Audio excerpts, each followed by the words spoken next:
Bismillahirrahmanirrahim. Wassalatu wassalamu ala rasulih nabiyil kareem. Amma ba'd. Dear brothers and sisters in Islam, Assalamu alaikum wa rahmatullahi wa barakatuh. This is Tajweed-ul-Quran course for our English viewers. I welcome you all the beginners to the basic Tajweed course class number 4. Today we will discuss about the introduction and definition of few important terms and signs of this Tajweed-ul-Quran course. Arabic Arabic is a very sensitive language. A slight mispronunciation can completely change the meanings. Learning to recite the Quran with tajweed protects the reader from making mistakes in reciting the Quran and thus attains the satisfaction of Allah subhanahu wa ta'ala. The first thing is that what is tajweed? What is the meaning of this word tajweed? Tajweed is Arabic word. It is driven from Jawada or Jawda, means proficiency. Proficiency. The definition of tajweed with respect to the Quran recitation can be explained as a doing well recitation. Jawada in Urdu it means umda, in English proficiency. Getting proficiency in reciting the Quran, this is all about tajweed. Tajweed is the masdar taf'eel in Arabic, which means to attain proficiency in reciting the Quran well. What is tajweed as a course? Tajweed rules are set of rules that help in the correct pronunciation and recitation, interpretation and pronunciation of the letters of the Quran.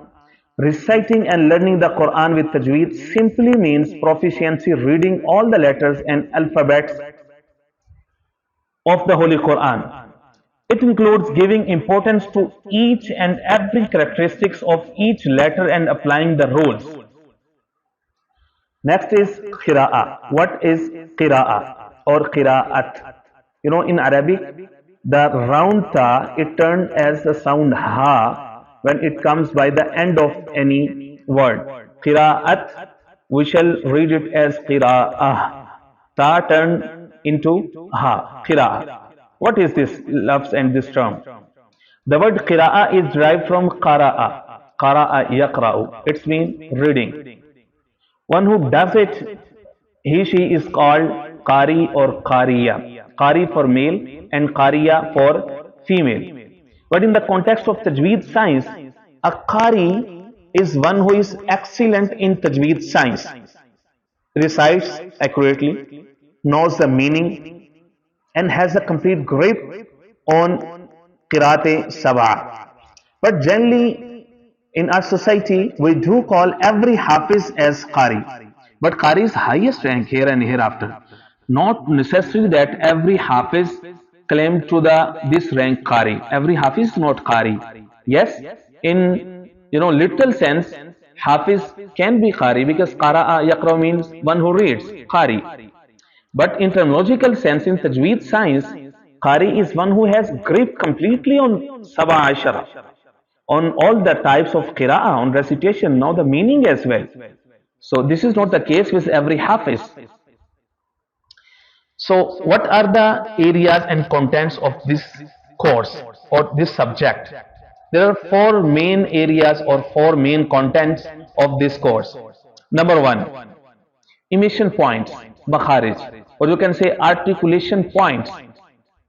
In total there are 17 articulation points or makharij, you can say. Makharij is from makhraj. Makhraj means kharaja yakhruju. It is driven from this, means exit. Or in Urdu, nikalna, makhraj, nikalne ki jagah means exit point. So detail coming later. What are the 17 those makharij? This is the first course content. Second one is manners of articulation, means sifatul huruf. One thing is where is the word exiting. This is makhraj.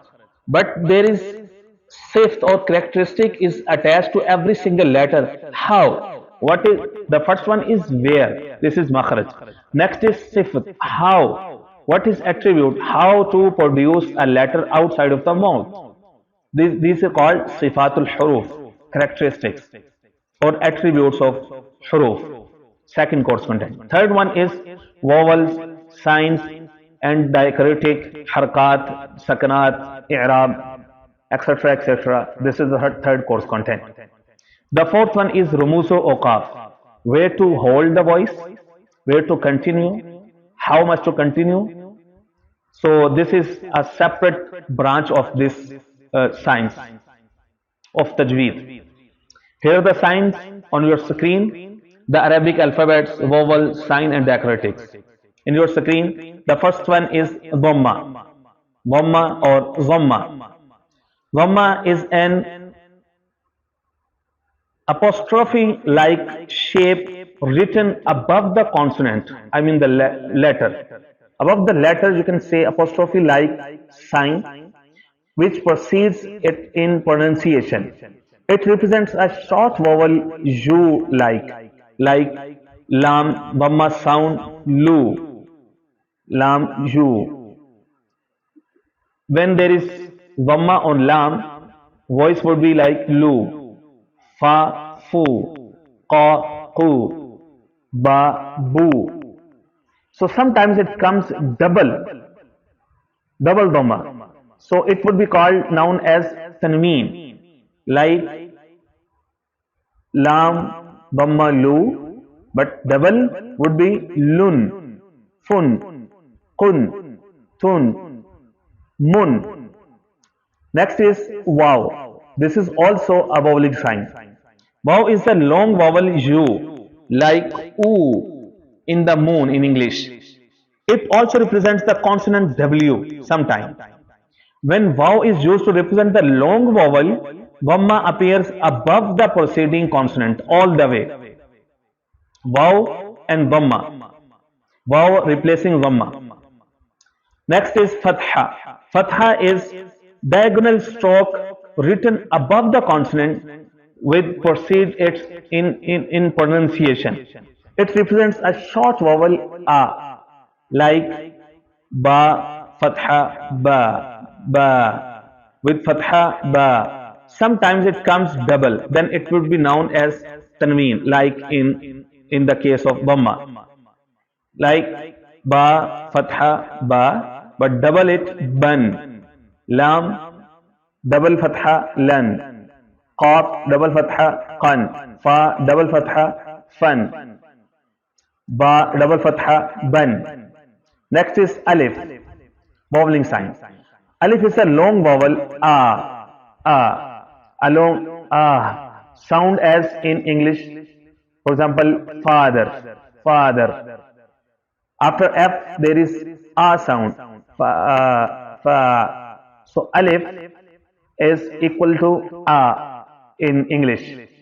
Next is kasra. Kasra is a diagonal stroke written below the consonant.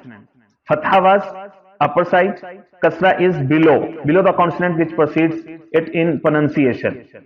It represents a short vowel I, like fa kasra fi, fa below kasra fi, lam below kasra li, b ba below kasra b, li, fi, ni, mi, qi, e, ni. So sometimes it comes double, as the case of fatha, as the case of dhamma. Kasra also become double, then it would be called as tanween, known as tanween, like fa transferred to fin, la transferred to lin. So next is ya. This is also vowel sound, vowel like I, like double E in English, sheep, S-H-E, double E, G. It also represents the consonant Y sometime. When Ja is used to represent the long vowel, kasra appears above the preceding consonant. Next is sukoon.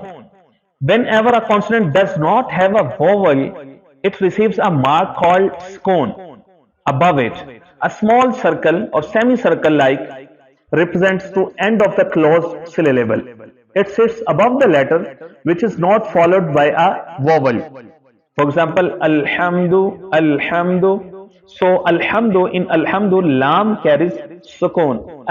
Lam is without any harka, not zabar, not fatha, not dhamma, not kasra, but sukoon, al.